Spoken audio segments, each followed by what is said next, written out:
한겨울 매서운 바람이 불던 청담동 거리. 거리는 화려한 조명으로 가득했지만 그 앞에 서 있는 한 노인의 모습은 그 분위기와 어울리지 않았다. 낡은 군용 점퍼를 걸친 노인은 한 고급 레스토랑 앞에서 한참을 서성이더니 조심스럽게 문을 열었다. 저기요, 잠시만. 너무 추워서 그러는데. 하지만 그의 말이 끝나기도 전에 레스토랑 안은 술렁이기 시작했다. 어머, 저 사람 뭐야? 냄새 나는 거 아니야? 손님들은 얼굴을 찡그렸고 직원들은 당황한 표정을 지었다. 그때 날카로운 목소리가 들려왔다. 여기가 어디라고 들어오시는 겁니까? 총지배인 박민수였다. 노인은 한 걸음 물러서며 작게 말했다. 그냥 너무 추워서 잠깐이라도. 여긴 그런 곳이 아닙니다. 박민수는 차갑게 말했고 주변 손님들은 피식 웃으며 고개를 돌렸다. 그 순간 노인의 손에 들려있던 비닐봉지가 바닥에 떨어졌다. 텅 빈 깡통 몇 개와 함께 금빛이 반짝이는 만년필 하나가 구르듯 떨어졌다. 아이고, 저런 걸 가지고 다녀? 누군가가 비웃듯 중얼거렸다. 노인은 급히 만년필을 주워들며 고개를 깊이 숙였다. 경비, 이분 좀 모셔주세요. 박민수의 말이 끝나기가 무섭게 경비원들이 다가와 노인의 팔을 붙잡았다. 노인은 아무런 저항도 하지 못한 채 그대로 레스토랑 밖으로 내몰렸다. 이 모든 광경을 지켜보던 한 주인은 손에 들고 있던 주문서를 꽉 쥐었다. 도와야 할 것 같았다. 하지만 총지배인의 시선이 무서워 결국 아무 말도 하지 못했다. 노인은 쓸쓸한 뒷모습을 남긴 채 서서히 사라졌다. 그리고 그의 흔적처럼 바닥에는 금빛이 도는 만년필이 남겨져 있었다. 한 주인은 천천히 그것을 집어들었다. 만년필 옆면에는 작은 글씨로 전화번호가 새겨져 있었다. 그녀는 한참을 망설이다가 결국 휴대폰을 꺼내 조심스럽게 번호를 눌렀다. 몇 번의 신호음 끝에 젊은 남자의 목소리가 들려왔다. 여보세요? 저 혹시 이번 회 주인을 아시나요? 상대방은 잠시 말이 없었다. 그러다 놀란 듯한 목소리로 조심스럽게 물었다. 혹시 할아버지예요? 그 순간 한 주인은 근골이 서늘해졌다. 그 노인이 단순한 노숙자가 아니었다. 전화기 너머의 목소리는 떨리고 있었다. 할아버지가 지금 어디 계시죠? 한 주인은 당황했다. 그냥 혹시나 하는 마음으로 전화를 건 것뿐이었는데 상대방은 마치 무언가를 알고 있는 듯했다. 그게 저도 잘 모르겠어요. 1시간쯤 전에 한 노인분이 저희 레스토랑에 오셨는데 한 주인은 그날 있었던 일을 간략하게 설명했다. 잠시 정적이 흘렀다. 그리고 이윽고 다급한 목소리가 들려왔다. 혹시 그분 키는 크셨나요? 흰머리에 낡은 군용 점퍼를 입고 있었어요? 네, 맞아요. 그 순간 상대방의 숨소리가 급격히 거칠어졌다. 할아버지, 젊은 남자는 거의 혼잣말처럼 중얼거렸다. 부탁드립니다. 그분을 본 마지막 장소를 알려주실 수 있을까요? 한 주인은 레스토랑 앞을 떠올렸다. 레스토랑에서 나가신 후 골목길 쪽으로 걸어가셨어요. 그 후로는 알겠습니다. 죄송하지만 혹시 경찰서에도 연락을 해주실 수 있을까요? 할아버지께서 가끔 길을 잃으시거든요. 길을 잃는다. 한 주인은 뭔가 이상하다는 생각이 들었지만 더 묻지는 않았다. 네, 알겠어요. 제가 근처 파출소에 알아볼게요. 전화를 끊고 나서도 한 주인의 마음은 편치 않았다. 단순히 길을 잃은 게 아니라 뭔가 더 깊은 사정이 있는 듯한 느낌이었다. 그녀는 고민 끝에 파출소에 전화를 걸었다. 저기, 혹시 오늘 저녁쯤 노숙자로 보이는 노인분이 신고된 적 있나요? 군용 점퍼를 입고 계셨고, 아, 맞아요. 경찰의 대답은 뜻밖이었다. 지금 저희 지구대에 보호 중이에요. 누군가가 길가에 쓰러져 계신 걸 발견해서 신고가 들어왔거든요. 한주인은 순간 숨이 멎을 것 같았다. 쓰러지셨다고요? 네, 체온이 많이 떨어져 있어서 일단 따뜻한 물을 드리고 계세요. 한주인은 고민할 것도 없이 대답했다. 제가 곧 갈게요. 그렇게 그녀는 경찰서로 향했다. 경찰서에 도착하자 눈앞에는 아까 레스토랑에서 쫓겨난 노인이 앉아 있었다. 그는 경찰이 내준 종이컵을 손에 쥔 채 작게 떨고 있었다. 한주인은 천천히 다가갔다. 할아버지 괜찮으세요? 노인은 그녀를 바라보았다. 하지만 그의 눈빛에는 어딘가 초점이 없었다. 누구? 그의 목소리는 희미하게 떨리고 있었다. 아까 레스토랑에서 뵀었잖아요. 기억 안 나세요? 노인은 한참 동안 한주희를 바라보더니 작게 고개를 저었다. 미안하네. 요즘 기억이 잘 나지 않아.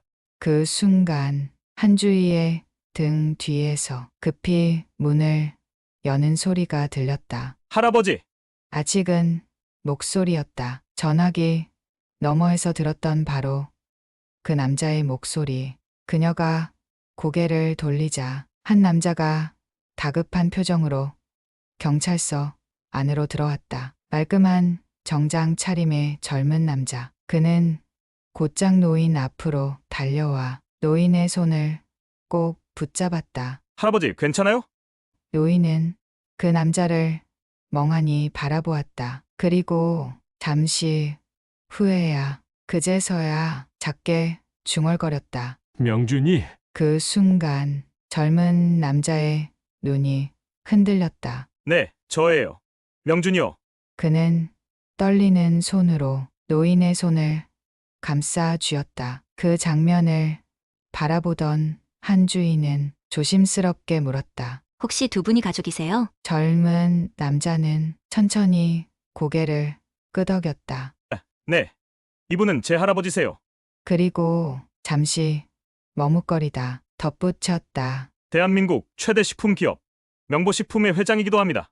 한주인은 그 말을 듣는 순간 숨이 멎을 것 같았다. 오늘 레스토랑에서 쫓겨난 이 노인이 노숙자가 아니라 대한민국을 대표하는 기업의 창업주라고 믿기지 않았다. 하지만 젊은 남자의 표정은 진지했다. 그리고 그 옆에서 노인은 멍한 얼굴로 그들의 대화를 듣고 있었다. 애가 영보식품.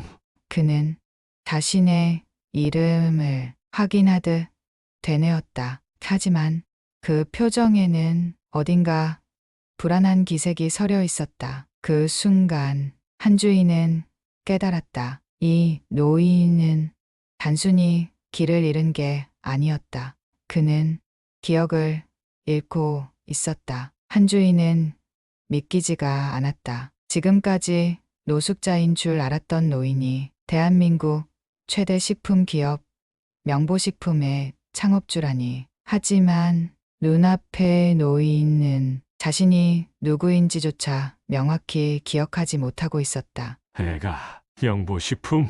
노인은 자신의 이름을 확인하듯 중얼거렸다. 옆에서 손을 꼭 잡고 있던 젊은 남자. 그의 손자 김명주는 애써 침착한 목소리로 말했다. 할아버지, 괜찮아요? 이제 저랑 같이 집에 가요.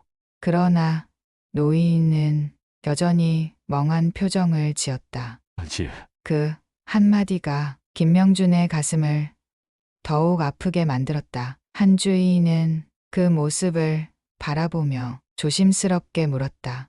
혹시 회장님께서 예전부터 이런 일이 자주 있으셨나요? 김명준은 천천히 고개를 끄덕였다. 네. 치매 초기 증상을 앓고 계세요. 가끔 기억이 혼란스러워지시면 줄 나가시는데 오늘처럼 이렇게 멀리 가신 건 처음이에요. 그는 잠시 한숨을 내쉬고는 감사한 듯 한주희를 바라보았다. 만약 오늘 당신이 할아버지를 신경 써주지 않으셨다면 어떻게 됐을지 몰라요. 정말 감사합니다. 한주희는 그저 고개를 저었다. 제가 한 건 아무것도 없어요. 오히려 제가 일하는 레스토랑에서 회장님을 쫓아낸 거나 다름없어요. 그녀는 자신도 모르게 입술을 깨물었다.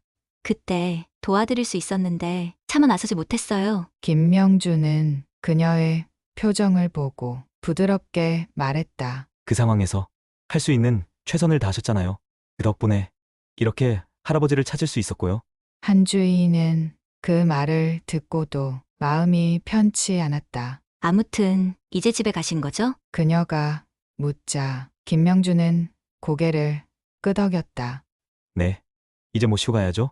그러나 그 순간이었다. 싫어. 요인이 단호하게 말했다. 김명준이 당황한 눈으로 할아버지를 바라보았다. 할아버지, 왜 가세요? 집에 가야죠. 그러나 노인은 고개를 저으며 단호하게 말했다. 거긴 집이 아니야. 김명준의 표정이 일순간 굳었다. 할아버지, 거긴 집이 아니라고. 노인의 목소리가 점점 작아졌다. 너무 커. 너무 조용해. 그리고 너무 외로워. 그의 목소리는 어딘가 서글펐다. 한주희는 그 모습을 바라보다가 문득 궁금해졌다. 이 사람은 그렇게 거대한 기업을 일구고 엄청난 부를 쌓아 올렸는데 왜 지금 이런 모습으로 여길 떠돌고 있었을까? 김명주는 당황한 듯 노인의 손을 붙잡고 말했다. 할아버지, 외롭지 않아요? 우리가 다 같이 있잖아요. 그러나 노인은 고개를 저었다. 다 같이. 그는 마치 그 단어가 어색하다는 듯 한참 동안 입술을 달싹이다가 조용히 중얼거렸다. 다 떠났잖아. 그 순간 김명준의 표정이 어둡게 변했다. 한주희는 그 분위기 속에서 더 이상 묻지 못했다. 잠시 후 김명준은 경찰에게 정식으로 신분을 확인한 뒤 노인을 모시고 가기로 했다. 한주희도 이제 돌아가려 했지만 그녀의 손에 남아있는 금도금 만년필이 자꾸만 눈에 밟혔다. 결국 그녀는 조심스럽게 그것을 내밀었다. 아, 이거 아까 회장님께서 떨어뜨리고 가신 거예요. 김명주는 그것을 받아들었다. 그런데 그는 그 만년필을 보자마자 놀란 표정을 지었다. 이건 그의 눈동자가 미세하게 흔들렸다. 한주희는 그 반응이 신경 쓰였지만 굳이 묻지는 않았다. 김명주는 한참 동안 그 만년필을 바라보다가 조용히 말했다. 이건 할아버지가 가장 아끼시던 물건이에요. 그 말에 한주희는 다시금 노인을 바라보았다. 그는 아무 말 없이 경찰서 창밖을 바라보고 있었다. 그런데 김명준이 한주희를 바라보며 입을 열었다. 혹시 시간 괜찮으시면 잠깐 저희 집으로 와주실 수 있을까요? 한주희는 깜짝 놀랐다. 제가요? 네. 할아버지가 지금 집에 가는 걸 너무 거부하셔서요. 아마 아까 당신이 도와주셨던 걸 마음 한편으로 기억하고 계실지도 몰라요. 김명준은 조심스럽게 말을 이었다. 할아버지가 안정될 수 있도록 곁에 있어 주실 수 있을까요? 한주희는 당황스러웠다. 저는 그냥 레스토랑 직원일 뿐인데요. 김명준은 미소를 지으며 말했다. 그날 그 레스토랑에서 할아버지를 유일하게 신경 써주셨던 분이잖아요. 그 말에 한주희는 잠시 고민했다. 하지만 눈앞의 노인을 보자 결국 천천히 고개를 끄덕였다. 알겠어요. 그렇게 한주희는 예상치 못한 만남을 시작하게 되었다. 이 만남이 그녀의 인생을 어떻게 바꿔 놓을지는 그때는 전혀 알지 못한 채로 한주희는 어쩐지 긴장된 마음으로 김명준과 함께 차에 올랐다. 그녀는 아직도 믿기지가 않았다. 노숙자로 보였던 노인이 명보식품의 창업주 박기현 회장이라니. 조용한 차 안 창밖으로 빠르게 지나가는 불빛들을 보며 그녀는 문득 궁금해졌다. 그런데 회장님께서는 원래 혼자 사셨나요? 김명준은 운전대를 잡은 손에 힘을 주며 조용히 대답했다. 아니요. 아버지도 계셨고 어머니도 계셨어요. 하지만 어릴 때 두 분 다 돌아가셨어요. 그래서 전 할아버지 손에 자랐죠. 한주희는 살짝 놀란 표정을 지었다. 아, 죄송해요. 그런 걸 여쭤봐서. 괜찮아요. 오히려 제가 감사해야죠. 할아버지를 찾아주셨으니까요. 그 순간 옆자리에서 조용히 앉아 있던 박기현이 희미한 목소리로 중얼거렸다. 너무 커. 너무 조용해. 한주희가 고개를 돌리자 박기현은 창밖을 멍하니 바라보고 있었다. 회장님, 뭐가 너무 크다는 말씀이세요? 그러나 노인은 대답하지 않았다. 잠시 후 차는 한 대저택 앞에 멈춰섰다. 한주희는 입구에서부터 보이는 웅장한 저택을 보고 절로 감탄했다. 와, 정말 크네요. 김명준은 썩 밝지 않은 표정으로 말했다. 네. 할아버지가 직접 설계하신 집이에요. 하지만 정작 여기서 외롭게 지내셨죠. 한주희는 그 말이 이상하게 마음에 걸렸다. 그들이 현관으로 들어서자 집 안은 무서울 정도로 조용했다. 고급스러운 샹들리에 비싼 가구들, 완벽하게 정리된 공간. 그런데도 이상하리만큼 차가운 느낌이 들었다. 거긴 집이 아니야. 차 안에서 박기현이 중얼거렸던 말이 떠올랐다. 이 넓은 집에서 그는 얼마나 외로웠을까? 그날 밤 한주희는 잠깐이라도 박기현의 곁에 남기로 했다. 노인은 방에 들어가서도 쉽게 잠들지 못했다. 그런 박기현을 보며 김명준은 고민하다가 한주희에게 말했다. 혹시 시간 괜찮으시면 내일도 잠깐 들러주실 수 있을까요? 네, 할아버지가 당신을 기억하실진 모르겠지만 그래도 당신이 곁에 계시면 안정되실 것 같아요.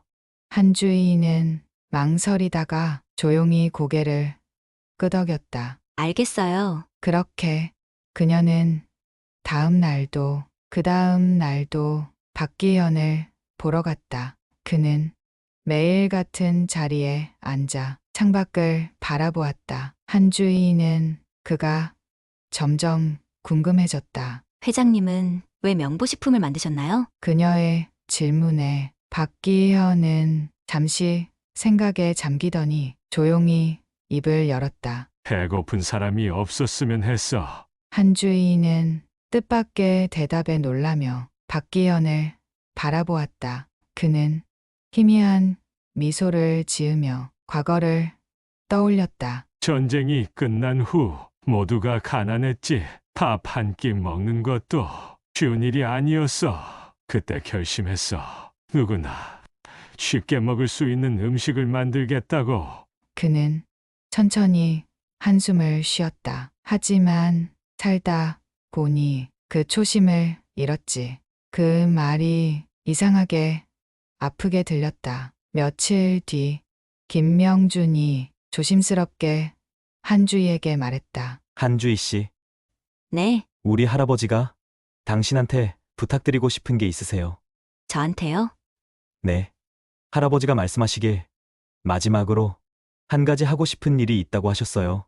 한주희는 의아한 표정을 지었다. 그리고 잠시 후 박기현 회장은 작은 목소리로 말했다. 레스토랑을 하나 만들고 싶어.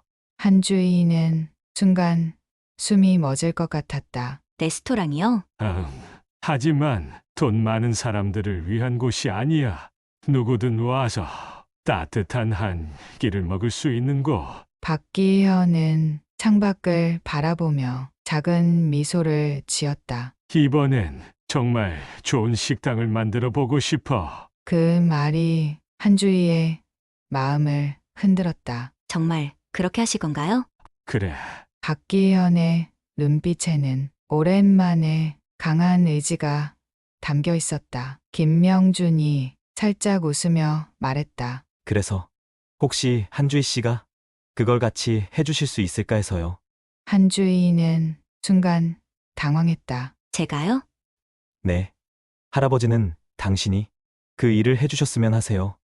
그녀는 믿기지가 않았다. 그동안 그저 레스토랑 직원으로 일해왔을 뿐인데 이제는 직접 레스토랑을 운영하라니. 하지만 그녀는 박기현의 눈빛을 보고 차마 거절하지 못했다. 그의 눈빛 속에는 진심이 담겨 있었다. 그리고 그 순간 그녀도 자신이 원했던 것이 무엇인지 깨달았다. 단순히 손님에게 음식을 내어주는 사람이 아니라 정말 사람들에게 따뜻한 한 끼를 줄 수 있는 사람이 되고 싶었다.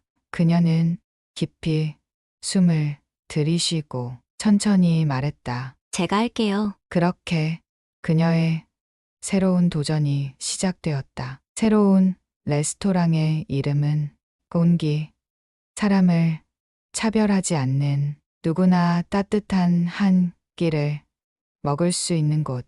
그녀는 그곳을 지켜내기로 결심했다. 온기, 박기현 회장이 직접 지은 레스토랑의 이름이었다. 따뜻한 기운이 가득한 곳이었으면 좋겠어.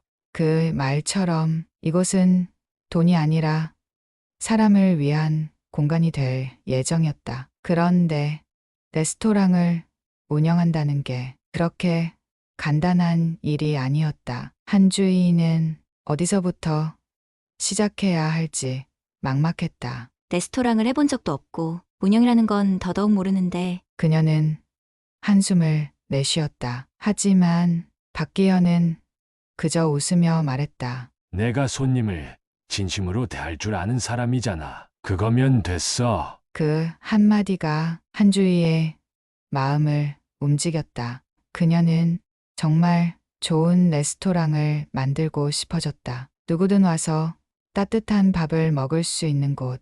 그렇게 그녀의 새로운 도전이 시작되었다. 레스토랑을 준비하는 과정은 생각보다 훨씬 어려웠다. 식자재 공급, 인테리어, 직원, 채용, 모든 것이 하나하나 신경 써야 하는 일들이었다. 김명준이 도와주고 있었지만 그래도 어려운 건 마찬가지였다. 그런데 그보다 더 어려운 일이 있었다.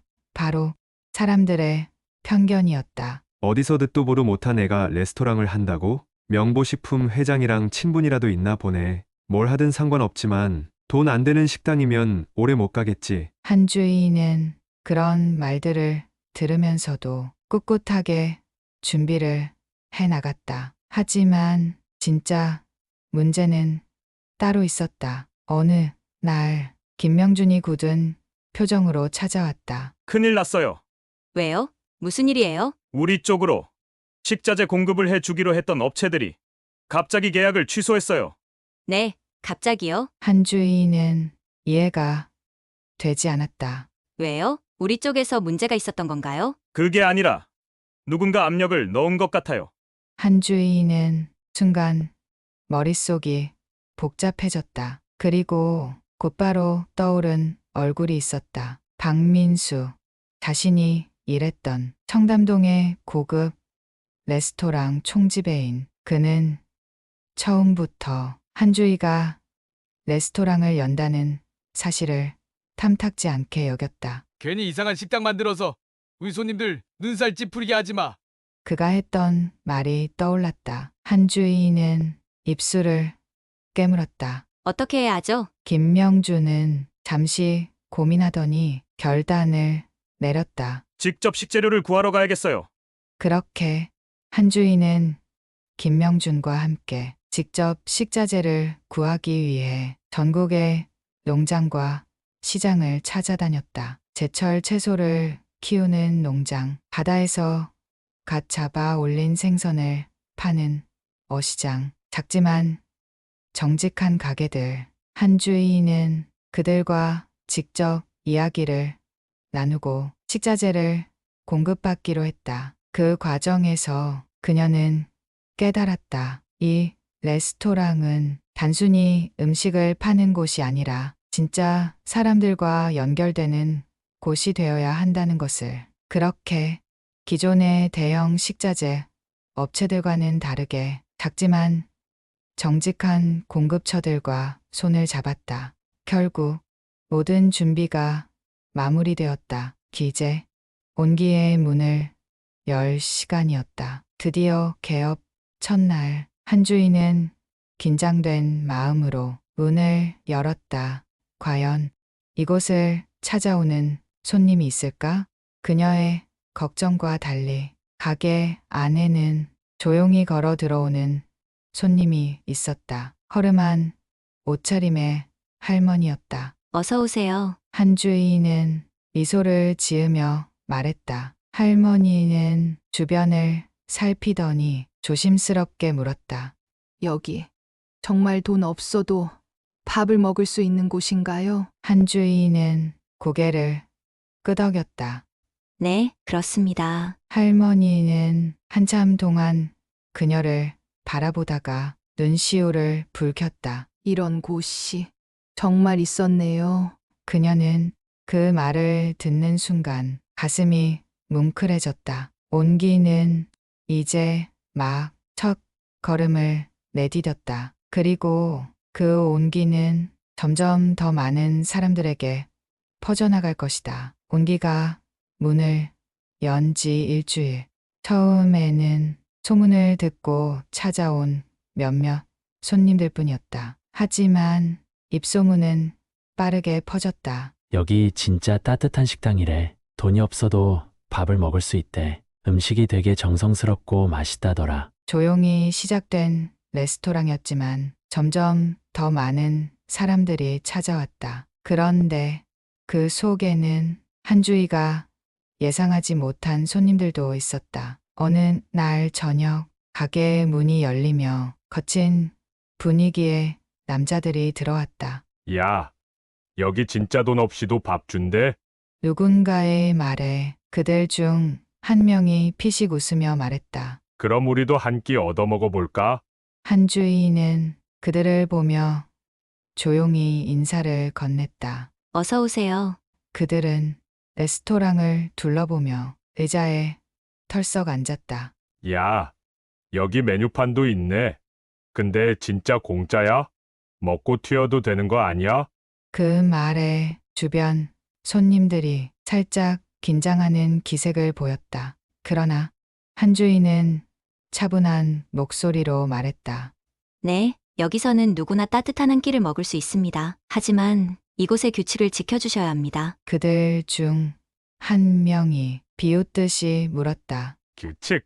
그게 뭔데?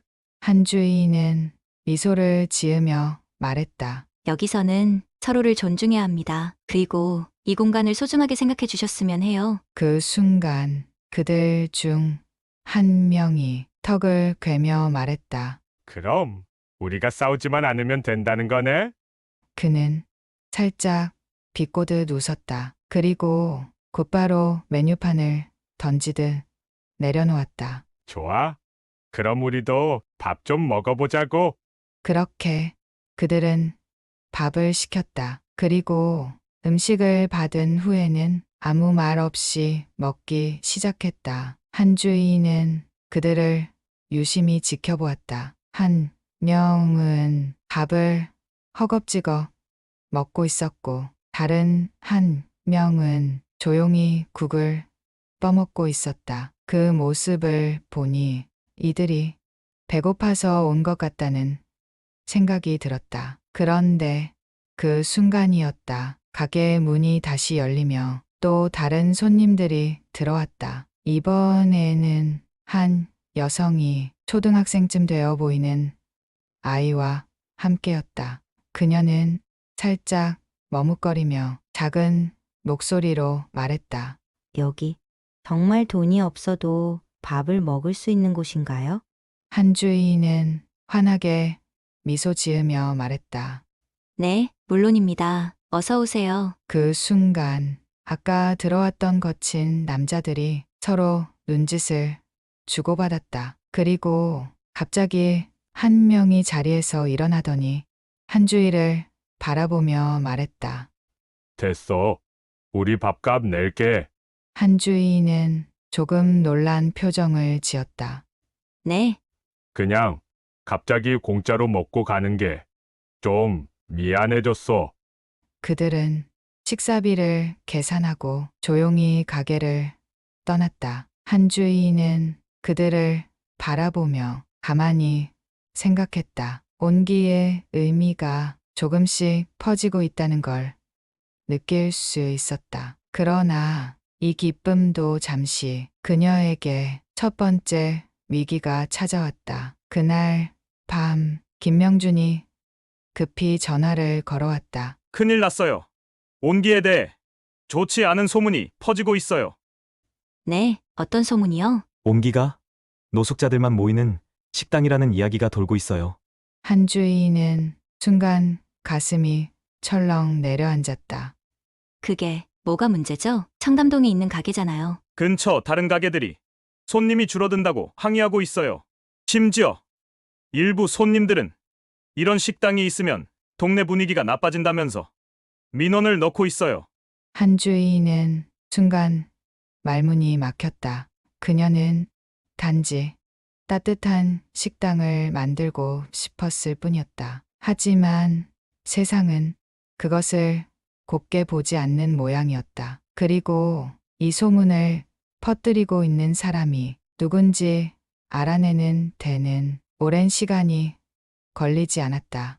박민수, 김명준이 조용히 말했다. 한주인은 입술을 깨물었다. 청담동의 고급 레스토랑 총지배인 박민수. 그는 처음부터 온기가 탐탁지 않았다. 그리고 이제 본격적으로 그녀를 방해하려 하고 있었다. 한주인은 조용히 자신의 손을 꽉 쥐었다. 그녀는 이 싸움을 피하지 않기로 결심했다. 온기는 단순한 레스토랑이 아니다. 그녀가 지켜야 할 곳이었다. 좋아요. 그럼 우리도 대응해야겠죠? 그녀의 눈빛이 단단하게 빛났다. 온기에 대한 이상한 소문이 퍼지기 시작했다. 거기 노숙자들만 모이는 식당이라며? 밥 주는 건 좋은데 청담동에 어울리는 가게는 아니지 않아? 괜히 동네 분위기만 나빠질 것 같은데. 주변 가게들은 민원을 넣기 시작했고 심지어 일부 손님들도 이곳을 피하려는 분위기가 형성되었다. 한주인은 그런 상황에서도 꿋꿋이 가게를 운영했다. 하지만 조금씩 찾아오는 손님이 줄어들었다. 그녀는 주방에서 식재료를 정리하다가 한숨을 내쉬었다. 이렇게 끝날 순 없어. 그때 김명준이 급하게 가게로 찾아왔다. 한주희 씨, 조금 전에 알아봤는데 이번 일 박민수가 뒤에서 조종하고 있는 게 맞아요. 한주인은 이미 예상하고 있었다. 그는 처음부터 이 가게를 탐탁지 않게 여겼다. 온기가 자리 잡는 걸 원하지 않았겠지. 어떻게 대응할까요? 김명준이 묻자 한주인은 단단한 눈빛으로 말했다. 우린 우리가 할 수 있는 걸 해야죠.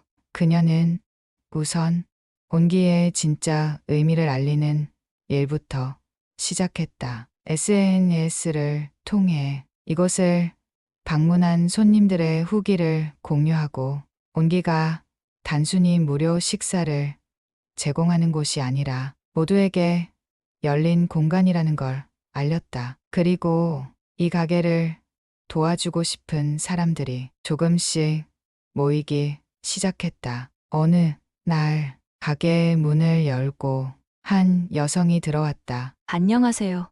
혹시 여기서 봉사활동할 수 있을까요? 한 주인은 깜짝 놀라며 물었다. 봉사요? 네. SNS에서 보고 왔어요. 이런 곳이 있다는 게 너무 감동적이어서요. 그날 이후로 자원봉사자들이 하나둘 늘어갔다. 음식 서빙을 돕는 사람, 식자재를 기부하는 사람, 심지어 자신의 가게에서 빵을 나눠주겠다는 제과점 사장까지. 그렇게 온기는 다시 조금씩 활기를 되찾기 시작했다. 하지만 박민수는 쉽게 포기하지 않았다. 며칠 후 온기 앞에 건물주가 직접 찾아왔다. 여기 장사 좀 그만하는 게 좋지 않겠나? 한 주인은 놀라며 물었다. 예, 솔직히 말해서 이런 가게가 청담동에 있는 게 좀 어울리지 않잖아? 저희가 뭘 잘못했나요? 잘못한 건 없지만 주변 상가에서 계속 항의가 들어오고 있어. 이건 어쩔 수 없는 문제야. 한 주인은 입술을 깨물었다. 그런데 그때였다. 잠깐만요. 가게의 문이 열리며 박기현 회장이 천천히 걸어 나왔다. 건물주는 순간 당황한 표정을 지었다. 회 회장님, 박기현은 조용히 말했다. 이 가게 내가 만든 곳이야. 건물주는 순간 말을 잇지 못했다. 박기현은 천천히 주변을 둘러보았다. 그리고 한주일을 바라보며 미소 지었다. 이곳은 내가 살면서 가장 만들고 싶었던 공간이야. 그 한마디에 한주인은 울컥했다. 건물주는 박기현의 말을 듣고 더 이상 문제를 삼지 않았다. 그리고 그날 이후로 온기는 점점 더 많은 사람들의 관심을 받기 시작했다. 돈이 없어도 밥을 먹을 수 있는 곳이 아니라 모두가 존중받으며 밥을 먹을 수 있는 곳으로 사람들의 인식이 바뀌어 갔다. 박기현은 그 모습을 지켜보며 만족스럽게 웃었다. 그리고 조용히 말했다. 이제야 정말로 내가 꿈꾸던 식당이 됐구나. 한주인은 그 말을 듣고 눈시울이 붉어졌다. 하지만 그녀는 몰랐다. 이제 곧 박기현과의 이 순간이 마지막이 될 거라는 걸. 온기는 이제 단순한 레스토랑이 아니었다. 누군가는 이곳에서 따뜻한 한 끼를 얻었고 누군가는 이곳에서 새로운 희망을 찾았다. 그리고 이 모든 변화를 조용히 지켜보던 사람이 있었다. 바로 박기현 회장이었다. 그날도 그는 평소처럼 레스토랑 한쪽 창가 자리에 앉아 사람들을 바라보고 있었다. 손님들이 들어오고 아쉽게 밥을 먹고 웃으며 떠나가는 모습을 한주인은 그가 그런 모습을 보고 있을 때면 이상하게 마음이 편안해졌다. 하지만 그날 따라 그의 모습이 조금 달라 보였다. 창밖을 바라보는 눈빛이 어딘가 쓸쓸해 보였다고 해야 할까. 그녀는 조심스럽게 다가가 말했다. 회장님, 식사하시겠어요? 박기현은 조용히 고개를 돌려 한주일을 바라보았다. 그리고 천천히 미소를 지었다.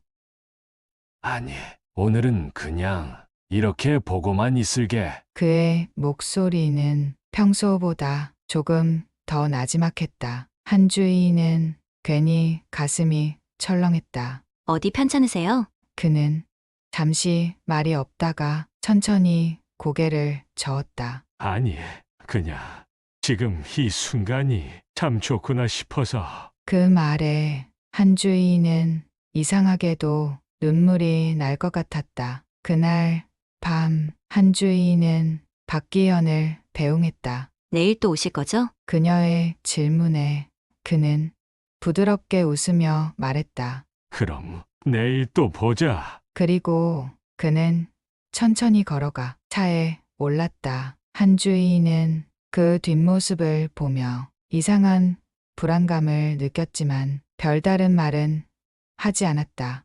그때는 몰랐다.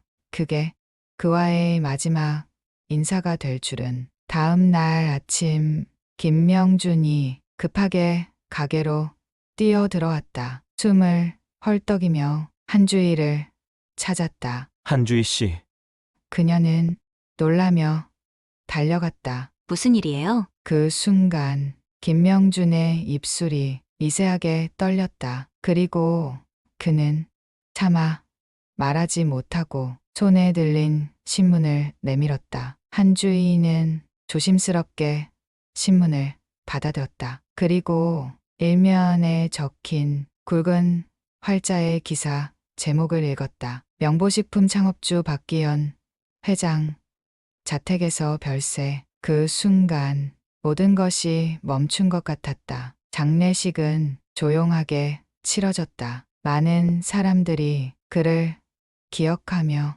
애도했다. 하지만 한주희에게는 그가 남긴 마지막 말만이 계속 떠올랐다. 지금 이 순간이 참 좋구나 싶어서. 그는 마지막까지도 이곳을 지켜보고 있었다. 한주희는 그를 떠올리며 마지막 인사를 건넸다. 회장님, 안심하세요. 옮기는 저희가 계속 지켜갈게요. 그녀는 그의 마지막 뜻을 이어가기로 했다. 그리고 그 선택이 그녀의 인생을 완전히 바꿔 놓을 거라는 걸 그때는 아직 몰랐다. 박기현 회장이 세상을 떠난 후 온기는 깊은 슬픔에 잠겼다. 그는 늘 창가 자리에 앉아 조용히 레스토랑을 바라보았고 그 모습은 이제 더 이상 볼 수 없게 되었다. 하지만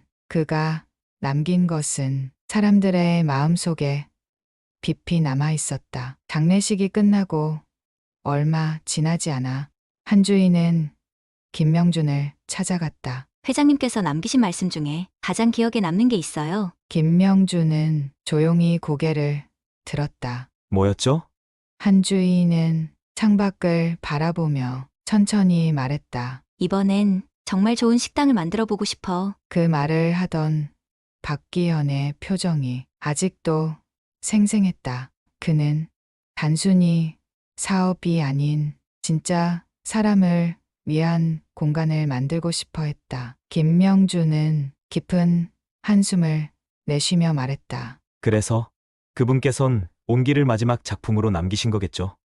그녀는 고개를 끄덕였다. 이곳이 정말 그런 곳이 될 수 있도록 저는 계속 이 자리를 지킬 거예요. 김명준은 그녀를 바라보았다. 그럼 저도 함께 할게요. 그렇게 그들은 박기현의 뜻을 이어가기로 했다. 하지만 현실적인 문제는 여전히 존재했다. 박기현 회장이 떠난 후 명보식품의 일부 이사진들은 온기의 운영을 반대하기 시작했다. 솔직히 말해서 이 레스토랑 이제 정리해야 하는 거 아닙니까? 이사회 회의에서 한 임원이 말했다. 회장님께서 추진하신 거긴 하지만 솔직히 수익이 나지 않는 사업을 계속 끌고 가는 건 회사 입장에서 부담입니다. 김명준은 차갑게 대답했다. 온기는 단순한 사업이 아닙니다. 그럼 뭡니까? 우리 회사가 처음부터 존재했던 이유입니다. 그 말에 이사진들은 순간 말을 잃었다. 김명준은 단호하게 말했다. 할아버지는 명보식품을 만들 때부터 사람들이 배고프지 않도록 하겠다고 하셨습니다. 온기는 그 철학을 잇는 공간입니다. 회의장은 조용해졌다. 누군가는 그런 이상론으로 회사가 돌아가는 게 아니다 라고 생각했을지도 모른다. 하지만 명보식품을 누구보다 잘 아는 사람들은 김명준의 말을 쉽게 무시하지 못했다. 결국 온기는 계속 운영되기로 결정되었다. 한주희는 그 소식을 듣고 눈물을 삼켰다. 그녀는 조용히 창가 자리에 앉아 박기현이 늘 앉던 자리에서 식당을 바라보았다. 그가 앉아 있던 빈자리.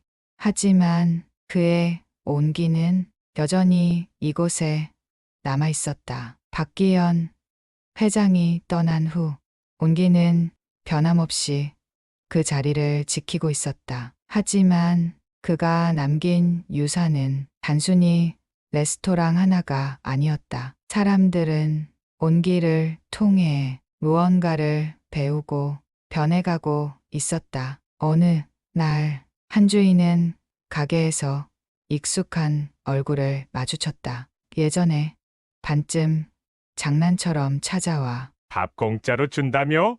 하던 거친 남자들 중 한 명이었다. 그는 이제는 제법 단정한 차림으로 가게를 찾았다. 저 혹시 여기서 일할 수 있을까요? 한주희는 조금 놀라며 되물었다. 네, 그때 여기서 밥 얻어먹으면서 생각이 많이 바뀌었어요. 솔직히 처음엔 그냥 공짜 밥 먹으러 왔는데 그게 아니었더라고요. 그의 눈빛은 진지했다. 그냥 나도 여기서 뭔가 해보고 싶어서요.